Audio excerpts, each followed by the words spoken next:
বাচ্চা নিয়ে ঘুরতে খুব আনন্দ লাগতেছে। ইনফ্যাক্ট কাছে হওয়াতে বাচ্চারা খুব সহজেই রাইডগুলো চড়তে পারতেছে এবং ঈদের আনন্দ বাড়ছে। আর যেহেতু এখন ঢাকা শহরে তেমন জ্যাম নেই, ঘুরতে আমাদের খুব ভালো লাগতেছে। আর এখন তো এমনিতে তো সারাদিন রুমে বন্দি থাকে, স্কুল ক্লাস বিজি থাকে, এই সময় একটু ঘুরে ওদের। আমি এখানে আমার ছেলেকে নিয়ে আসছি এবং আমার ভাগ্নি এবং দুটো ভাগ্নি একজন ওয়াইফ নিয়ে আসছি, আবার ছেলেকে নিয়ে আসছি। আজকে এখানে খুব এনজয় করতেছি। গতকাল আমরা ঢাকা হাসান মঞ্জিলে গেছিলাম, সেখানে আমরা প্রবেশ করতে পারি নাই, ওটা বন্ধ। এরপর আমরা ঢাকা সদরঘাট লঞ্চ টার্মিনালে বেরিয়ে আসছি। তো আজকে আমি আমার ছেলে এবং ফ্যামিলি আর কি নিয়ে শীর্ষ মেলা বেরোতে আসছি। এবার ঈদ আমরা খুব এনজয় করছি।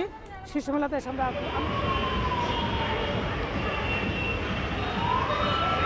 আজকে বেরোইছি ঈদের পরে ভাইয়া, আজকে বেরিয়েছি ছেলে মেয়ে নিয়ে এই শ্যামলী শিশু মেলায় এসেছি, বাচ্চা নিয়ে ঘুরলাম।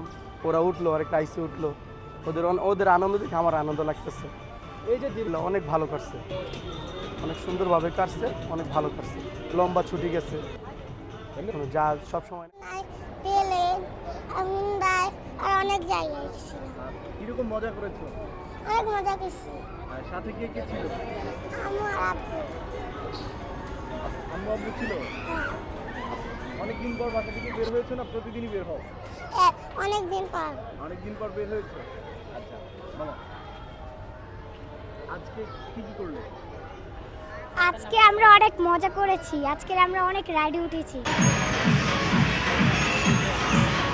বাচ্চাদেরকে একটু আনন্দ দেওয়ার জন্য এই শিশু মেলায় আসা।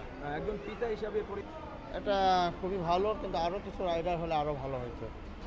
কারণ ছোটো ছোটো বাচ্চাদের জন্য কিছু ইন্ডিভিজুয়াল রাইডার গার্জিয়ান ছাড়া ওঠা যায় না। আর দেখি আরও কিছু বিনোদনমূলক চিড়িয়াখানা এসব জায়গায় যাওয়ার জন্য বাচ্চাদের এটাই যাওয়া খুব